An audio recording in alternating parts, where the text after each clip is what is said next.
കേന്ദ്ര സഹമന്ത്രിയും തൃശൂരിന്റെ എംപിയുമായ സുരേഷ് ഗോപിയെ അടിയന്തിരമായിട്ട് പ്രധാനമന്ത്രി ഡൽഹിയിലേക്ക് വിളിപ്പിച്ചിരിക്കുകയാണ്. പ്രധാനമന്ത്രി തന്നെ നേരിട്ട് വിളിപ്പിച്ച സ്ഥിതിക്ക് എന്തായിരിക്കും അതിനകത്തെ കാര്യങ്ങൾ? കാരണം തൃശ്ശൂരിലെ അതിപ്രധാനമായുള്ള തൃശ്ശൂർ പൂരം കഴിഞ്ഞാൽ പിന്നെയുള്ള ഒരു വലിയ ഒരു ഉത്സവമാണ്, ഒരു മാമാങ്കമാണ് ഓണദിനത്തിലെ നടത്തുന്ന ഓണനാളുകളിൽ പുലികളി. അത് വളരെ, ഈ പുലികളിക്ക് കേന്ദ്രത്തിൽ നിന്ന് എത്രയോ ലക്ഷം രൂപ അനുവദിക്കുകയും ചെയ്തു എന്നുള്ളതാണ്. അത് ആദ്യമായിട്ടാണ് അങ്ങനെ ഒരു, ഓരോ ക്ലബിനും 3 ലക്ഷം രൂപ വീതം. അപ്പം ആ സാഹചര്യത്തിൽ സുരേഷ് ഗോപിയുടെ സാന്നിധ്യം അവിടെ ആവശ്യമായിരുന്നു.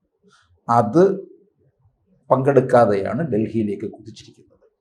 എനിക്ക് തോന്നുന്നു മനസ്സിലാവും. കാരണം പ്രധാനമന്ത്രി നേരിട്ടാണ് വിളിച്ചിരിക്കുന്നത്. അത്യാവശ്യമായിട്ടും പരിപാടികൾ ക്യാൻസൽ ചെയ്തിട്ട് സുരേഷ് ഗോപിയുടെ കാര്യത്തിലെല്ലാം പ്രധാനമന്ത്രി സെക്രട്ടറിമാരുടെ പോലും കാര്യത്തിൽ അദ്ദേഹം പ്രധാനമന്ത്രി നേരിടുന്ന ഒരു പ്രധാനമന്ത്രിയാണ്. നമുക്കുള്ളത് നേരിട്ട് ആണ് കാര്യങ്ങൾ പഠിച്ച് മനസ്സിലാക്കുന്നത് അദ്ദേഹം. അപ്പം സെക്രട്ടറിമാർ ഇരുന്ന് കഴിഞ്ഞിട്ട് കൂടുതൽ സമയം അവിടെ ഇരിക്കുന്ന പ്രധാനമന്ത്രി അല്ല. ഉത്തരവാദിത്വമല്ലാതെ രാഹുൽ ഗാന്ധിയെ പോലെ എന്തെങ്കിലും ബീഹാർ തെരഞ്ഞെടുപ്പ് അതിൻ്റെ മൂർധന്യത്തിൽ നിൽക്കുമ്പോൾ മലേഷ്യയിലേക്ക് പോകുന്ന പോലെ പരിപാടികളൊന്നും അദ്ദേഹത്തിനില്ല. സമർപ്പിത മനസ്കനായിട്ടാണ് കാര്യങ്ങൾ അദ്ദേഹം കർമ്മയോഗിയെ പോലെ ചെയ്യുന്നത്. സുരേഷ് ഗോപിയെ ഇപ്പോൾ വിളിച്ചത് എന്തിനാണെന്നുള്ളൊരു വലിയൊരു അദ്ദേഹം ചെയ്യേണ്ടതൊക്കെ ചെയ്തിട്ടുമാണ് പോയത്. ശാസ്താംകോട്ട മുതലാക്കോട് പാർത്ഥസാരഥി ക്ഷേത്രത്തിൽ മുമ്പിൽ ഒരു പൂക്കളമിട്ട് പിന്നെ ആ ഭക്തരായിട്ടുള്ള ആൾക്കാർ ഒരു വർഗീയതയും ഇല്ലാത്ത തരത്തിൽ ഓപ്പറേഷൻ സിന്ധുവും നമ്മളീ പറഞ്ഞ ഒവൈസി പോലും അംഗീകരിച്ച, ഇന്ത്യയിലെ മുസ്ലിങ്ങളും മൊത്തത്തിൽ അംഗീകരിച്ച, കാശ്മീരിലെ പർദ്ദയിട്ട വിഘടനവാദികളായിരുന്ന സ്ത്രീകൾ പോലും അംഗീകരിച്ച ഒരു ഓപ്പറേഷനിലൂടെ, അവരുടെ അഭിമാനം വീണ്ടെടുത്ത ഒരു ഓപ്പറേഷനിലൂടെ അത് നേടിയപ്പോൾ അതിൻ്റെ പേരൊന്നിട്ടതിന് പോലീസ് വന്ന് അറസ്റ്റ് ചെയ്തുകൊണ്ട് പോയി. ഇതപ്പോൾ പാകിസ്ഥാനി പോലീസാണോ കേരളത്തിലുള്ളത്? ആഭ്യന്തര വകുപ്പ് പാകിസ്ഥാൻ്റെ ആഭ്യന്തര വകുപ്പാണോ എന്നൊക്കെയുള്ള സംശയങ്ങൾ നിലനിൽക്കെ, തളം കെട്ടി നിൽക്കെ, ആ ഒരു അന്തരീക്ഷത്തിൽ സുരേഷ് ഗോപി വന്ന ആ പൂക്കളത്തിനും ആ പൂക്കളം ഇട്ടവർക്കും അഭിവാദ്യം അർപ്പിച്ച ശേഷമാണ് 4 മണിയോടുകൂടി, 4 മണി കഴിഞ്ഞുള്ള പരിപാടികളാണ്, അതുവരെ പരിപാടികളുണ്ട്. 4 മണിയോടുകൂടിയുള്ള, നമ്മൾ സംസാരിക്കുന്ന ദിവസത്തെ 4 മണിയോടുകൂടിയുള്ള എല്ലാ പരിപാടികളും റദ്ദ് ചെയ്തുകൊണ്ട് ഡൽഹിയിലേക്ക് പോകുന്നു. അപ്പോൾ ഒരു 5:30 മറ്റോ ആയിരിക്കണം അദ്ദേഹത്തിൻ്റെ ഫ്ലൈറ്റ്. അപ്പോൾ ഇന്ന് വൈകുന്നേരം തന്നെ പ്രധാനമന്ത്രിയെ കാണുക. ഇപ്പോൾ ഇതിൻ്റെ സാഹചര്യം എന്താണെന്ന് ഊഹിക്കാനേ നമുക്ക് പറ്റൂ. അതിൻ്റെ സത്യം ഏതാണെന്ന് ആർക്കും ഇതുവരെ കിട്ടിയിട്ടില്ല. കഴിഞ്ഞ 6 മണിക്കൂറിനിടയിൽ നടന്ന ഒരു സംഭവമാണെന്നുള്ളത് കൊണ്ട് എനിക്ക് തോന്നുന്ന മിക്കവാറും ഇപ്പം നടക്കുന്ന ഒരു സാധ്യത എന്ന് പറഞ്ഞാൽ അടുത്ത ദിവസം ഉപരാഷ്ട്രപതി സ്ഥാനത്തേക്കുള്ള തെരഞ്ഞെടുപ്പ് നടത്തുക. അതിൽ മഹാരാഷ്ട്രയുടെ ഗവർണറായിട്ടിരുന്ന CP രാധാകൃഷ്ണൻ വിജയിക്കുമെന്നുള്ളത് 100% ഉറപ്പാണ്. വോട്ടിൻ്റെ എണ്ണത്തിൽ മാത്രമേ സംശയമുള്ളൂ. അപ്പോൾ ആ ഒരു സാഹചര്യത്തിൽ മഹാരാഷ്ട്രയിലെ ഗവർണറുടെ ഒരു പദവി ഒഴിവ് വരും. ഒരുപക്ഷെ ആ ഒരു പദവിയിലേക്ക് അദ്ദേഹത്തിനെ അയക്കുകയാണ്. കാരണം മുംബൈ എന്ന് പറഞ്ഞ ഒരു പ്രത്യേകതയും കൂടിയുണ്ട്. ബോളിവുഡിൻ്റെ സ്ഥലമാണത്. നടന്മാർക്ക് പറ്റിയ സ്ഥലമാണ്. അവിടുത്തെ വളരെ ആരാധനാപാത്രങ്ങളുള്ള ധാരാളം നടന്മാർ ഇപ്പോഴും താമസിക്കുന്നതെല്ലാം മറൈൻ ലൈൻസിൻ്റെ ഒക്കെ ഭാഗത്തായിട്ടാണ്. അതുപോലെ ആശാ ഭോസ്ലയെ പോലുള്ള ഗായികമാർ താമസിച്ച അങ്ങനെ ഒരു സാഹചര്യത്തിലേക്ക് പോയാൽ അത് തൃശ്ശൂരിലൊരു ഒരു ഉപതെരഞ്ഞെടുപ്പിലേക്ക് പോകേണ്ടി വരും തീർച്ചയായിട്ടും വരും. പക്ഷേ നമ്മുടെ ദേശത്തിൻ്റെ മൊത്തത്തിലുള്ള ഇപ്പോൾ BJP തോറ്റു എന്നുള്ള നരേന്ദ്രമോദി നേരത്തെ രാഷ്ട്രീയമല്ല, അദ്ദേഹം ദേശീയതയാണ് നോക്കുന്നത്. ഞങ്ങളുടെ പാർട്ടി തോറ്റാലും ശരി, ഞങ്ങളിത് നടപ്പാക്കുമെന്നാണ് അദ്ദേഹം പറഞ്ഞത്. തോറ്റാലും ശരി, ജയിച്ചാലും ശരി. ട്രംപിൻ്റെ കാര്യത്തിൽ തന്നെ അദ്ദേഹത്തിൻ്റെ ഏറ്റവും അടുത്ത ആത്മസുഹൃത്താണ്. പാർലമെൻറ്റിൽ എന്താ അദ്ദേഹം പറഞ്ഞത്? ഫ്രണ്ടിനെ നഷ്ടപ്പെട്ടാലും ഞാൻ രാജ്യത്തിന് വേണ്ടിയേ പ്രവർത്തിക്കൂ. EM ഫോസ്റ്റർ അങ്ങനല്ല പറഞ്ഞത്, നിങ്ങളൊരു രാജ്യത്തെ ചതിച്ചാലും ശരി, ഫ്രണ്ടിനെ ചതിക്കരുതെന്നാണ്. അതിന് നേരെ വിപരീതമായിട്ടുള്ള ഒരു കാഴ്ചപ്പാടുള്ള ആളാണ് നരേന്ദ്രമോദി. ദേശം വിട്ടൊന്നുമില്ല. ദേശം സ്വന്തം അമ്മയെപ്പോലെ കണക്കാക്കും, അമ്മയെപ്പോലെ സ്നേഹിക്കും. ഒരു കാപട്യവും ഇല്ലാത്ത വിധം തോറ്റാലും ശരി രാജ്യത്തിന് നല്ലത് മാത്രമേ ഞാൻ ചെയ്യൂ എന്ന് ദൃഢപ്രതിജ്ഞയോടുകൂടിയാണ്. മറ്റവർക്കും അറിയാം, പ്രതിപക്ഷത്തിനും അറിയാം ഈ കാര്യമൊക്കെ. അതുകൊണ്ടാണ് അദ്ദേഹത്തെ അങ്ങനൊന്നും നേരിടാൻ കഴിയാത്തത്. അവിടെ നിൽക്കട്ടെ.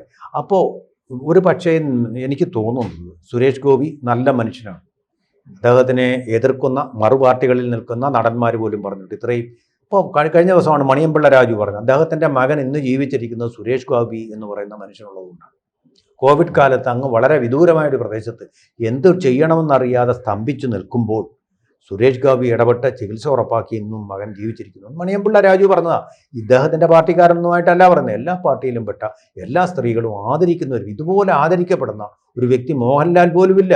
കാരണം സ്ത്രീകളെയും ബഹുമാനിക്കുന്ന ഒരു സംസ്കാരമുള്ള ആളാണ് സുരേഷ് ഗോപി. കാര്യം ഒരുപാട് പേർക്ക് പണം മന്ത്രിസഭ പുനഃസംഘടന അങ്ങനെയാകാൻ സാധ്യത നിൽക്കുന്നുണ്ടോ? അതിനകത്ത് മന്ത്രിസഭ വലിയ സാധ്യത കാണുന്നില്ല എന്നാ. കാരണം അതിന്റെ ഒരു സമയമല്ല ഇപ്പൊ, അതിന്റെ ഒരു സമയമല്ല. കാരണം GST ഒക്കെ വന്നിരിക്കുന്നു, അത് നടപ്പാക്കേണ്ട ഒരു സമയം. അപ്പോൾ ഒരു റിഷഫിൾ വന്നു കഴിഞ്ഞാൽ അതിൻ്റെ അഡ്മിനിസ്ട്രേഷനെ വളരെ അധികം ബാധിക്കുന്ന ഒരു സംഭവം. അഡ്മിനിസ്ട്രേറ്റീവ് ആക്ടിവിറ്റീസ് ഉണ്ടല്ലോ, അതിനെ ബാധിക്കുന്ന ഒരു കാര്യമായതുകൊണ്ട് തൽക്കാലം അങ്ങനെ പറഞ്ഞു തന്നെയല്ല, ഉള്ള മന്ത്രിമാരെല്ലാം മോസ്റ്റ് എഫിഷ്യന്റ് ആയിട്ടാണ് പ്രവർത്തിക്കുന്നത്. നിർമ്മല സീതാരാമൻ മറുപടി കൊടുത്തത് കേട്ടില്ലേ? മാർക്സിസ്റ്റുകാർക്കുള്ള മറുപടി കൊടുത്തത് കേട്ടില്ലേ? അതുപോലെ തന്നെ വിദേശകാര്യമന്ത്രി സൂപ്പർബ് പെർഫോമൻസ് ആണ്. ഒരേ കാര്യം ആഭ്യന്തരമന്ത്രി ഇതുപോലെ തിളങ്ങിയ ഒരു ആഭ്യന്തരമന്ത്രി എന്താ കേട്ടോ, രാജ്യരക്ഷാമന്ത്രി ആരെയാ മാറ്റേണ്ട. അപ്പം മേജർ റിഷഫിൾസ് ഒന്നും വരാൻ പോകുന്നില്ല. എനിക്ക് തോന്നുന്നു ഇപ്പോൾ റിഷഫിൾ വരാൻ പോകുന്നത് സുരേഷ് ഗോപി ഒരു പക്ഷേ മഹാരാഷ്ട്രയുടെ ഗവർണറാക്കിക്കൊണ്ട്, അവിടെ നേരത്തെ ഇരുന്ന ഗവർണർ മോശമൊന്നുമല്ല, CP രാധാകൃഷ്ണൻ, ഗാന്ധിയനായിട്ടുള്ളൊരു BJP-കാരനാണ് അദ്ദേഹം. അപ്പോൾ അദ്ദേഹത്തെ മാറ്റിക്കൊണ്ട് സുരേഷ് ഗോപിയെ അവിടെ കൊണ്ടുപോയി കഴിഞ്ഞാൽ രണ്ടുണ്ട് ഗുണം. സിനിമാ പ്രേമികളാണ് കൂടുതലും, പിന്നെ ബോളിവുഡിൻ്റെ ആൾക്കാർ. അപ്പോൾ അവർക്കിടയ്ക്കൊക്കെ വലിയൊരു സ്വാധീനമൊക്കെ ചെലുത്താൻ കഴിവുള്ള ആളാണ് സുരേഷ് ഗോപി. ഞാനൊരു ഊഹം പറയുകയാണ്, ഇത് ചിലപ്പോൾ പൊട്ടത്തരമായിരിക്കും, എനിക്കറിയില്ല, കാലം തെളിയിക്കേണ്ട കാര്യമാണ്. അപ്പോൾ അതുകൊണ്ട് അങ്ങോട്ട് മാറ്റിക്കൊണ്ട് കേന്ദ്ര മന്ത്രിസഭയിലേക്ക് പുതിയൊരാളെ കൊണ്ടുവരിക എന്നുള്ള കാര്യം ആണോ ആലോചിക്കുന്നതെന്ന് എനിക്കറിയില്ല. പിന്നെ അല്ലെങ്കിൽ തന്നെ ഇപ്പോൾ വേറൊരു സംഭവം ഇപ്പോൾ നടക്കാൻ പോകുന്നത്, മണിപ്പൂർ പ്രധാനമന്ത്രി സന്ദർശിക്കാൻ പോകും. മണിപ്പൂരിലെ അവിടുത്തെ സമീപ പ്രദേശത്തു നിന്നുള്ള ഒരാൾ ഗവർണറായിട്ട് വന്നാൽ കാര്യം ശരിയാവില്ല. അതുകൊണ്ടാണല്ലോ കുമ്മനം രാജശേഖരനെ നേരത്തെ നോർത്ത് ഈസ്റ്റിലെ ഗവർണറാക്കിയിട്ട് വെച്ചത്.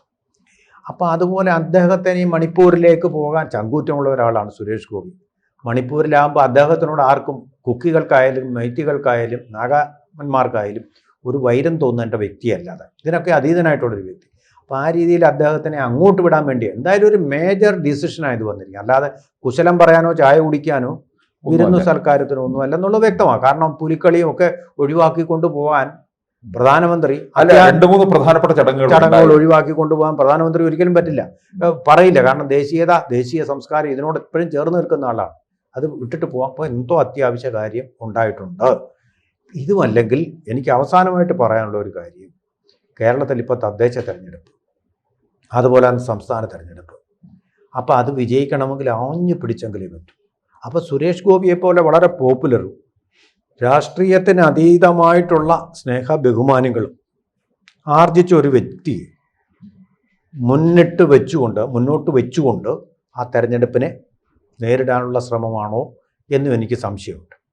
കാരണം ഇപ്പോൾ നമ്മൾ മുഖ്യമന്ത്രി സ്ഥാനാർത്ഥിയായിട്ട് പറഞ്ഞു കേൾക്കുന്ന പേര് രാജീവ് ചന്ദ്രശേഖറിൻ്റെയാണ്. അതിനപ്പുറം സുരേഷ് ഗോപിയെ മുഖ്യമന്ത്രി സ്ഥാനാർത്ഥിയാക്കിക്കൊണ്ടുള്ള പറയാൻ പറ്റില്ല. ഇവരങ്ങനെ പെട്ടെന്ന് അത്ഭുതകരമായ തീരുമാനം എടുക്കും. നോക്കൂ, ഒരു ഉദാഹരണം ഞാൻ പറയാം. കേരള രാഷ്ട്രീയത്തിൽ എന്നെക്കാൾ അറിയാവുന്ന വിജയനാഥിനാണ്. അതുകൊണ്ട് ഞാൻ പറയും, കാശ്മീരിലെ ഒരു കാര്യം ഞാൻ പറയും. അതായത് അമർനാഥ് യാത്ര നല്ല ഭംഗിയായിട്ട് നടക്കുന്ന സമയത്താണ് പെട്ടെന്ന് അവിടെ നിർത്തിവെക്കാൻ പറഞ്ഞത് അമിത്ഷാ, ഓർമ്മയുണ്ടോ? എന്നിട്ട് ആ സമയത്താണ് അദ്ദേഹം സംസ്ഥാന പദവി അങ്ങ് എടുത്ത് കളയുന്നത്. പെട്ടെന്നാണ്, ക്യുക്കാണ് ഡിസിഷൻ വരുന്നത്. അതുപോലെ വൈസ് പ്രസിഡന്റിനെ മാറ്റിയത് എത്ര പെട്ടെന്നായിരുന്നു. ആരെങ്കിലും ഒരു ഊഹാപോഹം പറയാനിടയാണ്. അപ്പോൾ അങ്ങനെ എന്തോ ഒരു മേജർ ഡിസിഷൻ അല്ലെങ്കിൽ ഓണക്കാലത്ത് സുരേഷ് ഗോപിയെ അങ്ങോട്ട് വിളിച്ചു വരുത്തുകയില്ല. എന്തായാലും ശാസിക്കാനല്ലെന്നുള്ള ഉറപ്പാണ്, ശാസിക്കൽ അല്ല. അപ്പം മറ്റെന്തോ ഒരു പ്രധാനപ്പെട്ട ദൗത്യം, ഇതെല്ലാവരും പറയുന്നുണ്ട് മാധ്യമങ്ങൾ, ഒരു ദൗത്യം ഏൽപ്പിക്കാൻ. ദൗത്യം ഏതെന്നുള്ളത് പത്രങ്ങൾക്ക് പോലും മാധ്യമപ്രവർത്തകർക്ക് പോലും ഇത് ക്ലിയർ ആയിട്ടില്ല. BJPയുടെ ഒരു കോർ കമ്മിറ്റിയുടെ ഒരു ഗുണമെന്ന് പറഞ്ഞാൽ അവരെടുക്കുന്ന തീരുമാനങ്ങൾ ചെവി അറിയില്ല എന്നുള്ളതാണ്. ആരും അറിയില്ല. വൈസ് പ്രസിഡന്റിനെ മാറ്റിയ കാര്യം നമ്മൾ ആരെങ്കിലും സ്വപ്നത്തിൽ പോലും കണ്ടിരുന്നു? ഇല്ല. അങ്ങനെ പെട്ടെന്നാണ് ഡിസിഷൻ. അപ്പോൾ അങ്ങനെ ഒരു തീരുമാനം ഇന്ന് നമുക്ക് പ്രതീക്ഷിക്കാം, ഒരു വൈകുന്നേരത്തോടു കൂടി എന്നുള്ളതാണ് എൻ്റെ ഒരു വിശ്വാസം. അത് നമുക്കൊന്നും അറിയാനോ ചോർത്തിയെടുക്കാനോ ഒരു പത്രക്കാരനും, കൂടി കെട്ടിയ പത്രക്കാരനും കഴിഞ്ഞിട്ടില്ല. പണ്ട് VC സുകുമാരൻ നായർ തെങ്ങിൻ്റെ മുകളിൽ കയറി മന്ത്രിസഭാ യോഗത്തിലെ രഹസ്യ തീരുമാനങ്ങൾ കേരളമോദിക്ക് വേണ്ടി ചോർത്തിയെടുത്ത ഒരു ചരിത്രമുണ്ട്. അതുപോലെ ഒന്നും ഈ പരിപാടി നടക്കില്ല. അത്ര അട്ടർ സെക്യൂരിറ്റിയിൽ, എക്സ്ട്രീം സെക്യൂരിറ്റിയിലാണ് ഈ യോഗങ്ങളുടെ തീരുമാനങ്ങൾ. പുറത്ത് അറിയില്ല. പ്രത്യേകിച്ച് BJP എന്ന് പറയുന്നത് അത് തീർച്ചയായിട്ടും ഇരുമ്പ് മറയുണ്ട്, ഒരു അയൺ ടോം ഉണ്ട് അവർക്ക്. അതിന് പുറത്തേക്ക് പോവില്ല കാര്യം. അപ്പൊ ഇതിനകത്ത് വളരെ നിർണായകമായിട്ടുള്ള ചില തീരുമാനമായിരിക്കാം നിർണായകമാണ്. എന്തായാലും നമുക്കത് കാത്തിരിക്കാൻ വരാൻ പോകുന്നത്. എനിക്ക് തോന്നുന്നു ഈ കേരളത്തിന്റെ ചുമതല കൂടുതലായിട്ട് ഒരുപക്ഷെ കൊടുക്കാനുള്ള സാധ്യതയും ഞാൻ കാണുന്നുണ്ട്. കാരണം 2 തെരഞ്ഞെടുപ്പുകളാണ്. ഈ തെരഞ്ഞെടുപ്പുകള് അമിത്ഷാ മുമ്പ് ഇവിടെ വന്നപ്പോൾ പറഞ്ഞിട്ട് പോയ ഒരു കാര്യവും നമുക്ക് ഓർമ്മയിൽ നിൽക്കുന്നുണ്ട്. കാരണം ഒരു കാര്യം കൊണ്ടുണ്ട് വിജയനാഥൻ, ഇവിടെ ശരിക്കും സീറ്റ് പിടിക്കണമെന്ന് പറഞ്ഞാൽ, വിജയിക്കണമെന്ന് പറഞ്ഞാൽ, അത് സ്വപ്ന സാഫല്യം സാധിച്ച ഒരേ ഒരു ലീഡർ എന്ന് പറയുന്നത് ഒന്ന് ഓരോ നേമത്തും, പിന്നെ രണ്ടാമത് ഇദ്ദേഹമാണ്, സുരേഷ് ഗോപിയാണ്. വേറൊരാൾക്കും അത് ഗെയിം ചേഞ്ച് ചെയ്യാൻ കഴിഞ്ഞിട്ടില്ല. അപ്പോൾ അങ്ങനെ ഉള്ള ഇപ്പം രാജഗോപാൽ വളരെ പ്രായമായി, അതിൻ്റെ അസ്കിത നിലനിൽക്കുന്ന സമയം. അപ്പോൾ സുരേഷ് ഗോപിയെ അങ്ങനെയുള്ള ആൾക്കാരെ വളരെയധികം അംഗീകരിക്കുന്ന ആൾക്കാരാണ് കേന്ദ്രത്തിലിരിക്കുന്നത്. അപ്പോൾ ഒരു അംഗീകാരം സുരേഷ് ഗോപിക്ക് വരാൻ പോകുന്നു എന്നാണ് ഞാൻ മനസ്സിലാക്കുന്നത്. അത് ഏതാണ് ആ ഒരു ദൗത്യം എന്നുള്ളത് പറയാൻ എനിക്ക് സത്യം പറഞ്ഞാൽ എൻ്റെ ബുദ്ധി കൊണ്ടൊന്നും പിടി കിട്ടുന്നില്ല. അല്ല, ഞാൻ പറഞ്ഞല്ലോ, ഈ 2 പ്രധാനപ്പെട്ട തെരഞ്ഞെടുപ്പുകൾ മുമ്പിൽ നിൽക്കുകയാണ്, തദ്ദേശം, നിയമസഭ. അപ്പോൾ ഈ അമിത്ഷാ ഇവിടെ കേരളത്തിൽ വന്നപ്പോൾ പറഞ്ഞ ഒരു കാര്യമുണ്ട്, 2026 കേരളം BJP ഭരിക്കും എന്ന് പറഞ്ഞൊരു കാര്യമുണ്ട്. അപ്പൊ അതിനൊക്കെ മുന്നോടിയായിട്ടുള്ള പുതിയ ചില തയ്യാറെടുപ്പുകളിലേക്കും പോകാൻ രാജീവ് ചന്ദ്രശേഖർ തന്നെ പാർട്ടിയെ നയിക്കും. അതിനോടൊപ്പം നേരത്തെ പറഞ്ഞതുപോലെ ഗവൺമെന്റിനെ സുരേഷ് ഗോപി നയിക്കുമെന്ന് വരുമോ? സുരേഷ് ഗോപിയെ ഉയർത്തിക്കാട്ടിക്കൊണ്ടുള്ള ചില നീക്കമായിരിക്കാം കേരളത്തിൽ BJP ചെയ്യാൻ പോകുന്നത് എന്നും എനിക്ക് വിലയിരുത്താൻ കഴിയുന്നു. അതിനോട് എനിക്ക് യോജിപ്പാണുള്ളത്. അങ്ങനെ എന്തായാലും പ്രധാന ദൗത്യമായിരിക്കും. കാരണം സുരേഷ് ഗോപി കേരളത്തില് തൃശ്ശൂരിൽ മാത്രമല്ല കേരളമെമ്പാടും ജനങ്ങളുടെ ഇടയിൽ ഒരു സ്വീകാര്യത വരുന്നു. അപ്പം ഞാനൊരു കാര്യം കൂടെ പറയാം. ഇതായിരിക്കും കുറച്ചുകൂടെ ലോജിക്കുള്ളത്. കാരണം അപ്പം MP സ്ഥാനം ത്യജിക്കേണ്ടി വരുന്നില്ല, പ്രവർത്തനം ഇവിടെ ആക്കാം.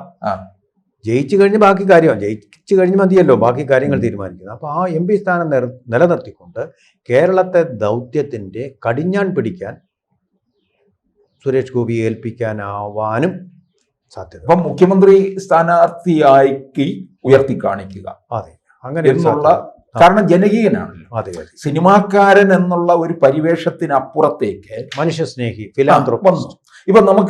ഇപ്പൊ ഗണേഷ് കുമാറിനെ നമ്മൾ കാണുന്നത് ഒരു സിനിമാക്കാരൻ എന്നുള്ള രീതിയിലുള്ള അത് മാറിക്കഴിഞ്ഞു. നല്ല ഒരു MLA, നല്ലൊരു മന്ത്രി എന്നുള്ള രീതിയിൽ.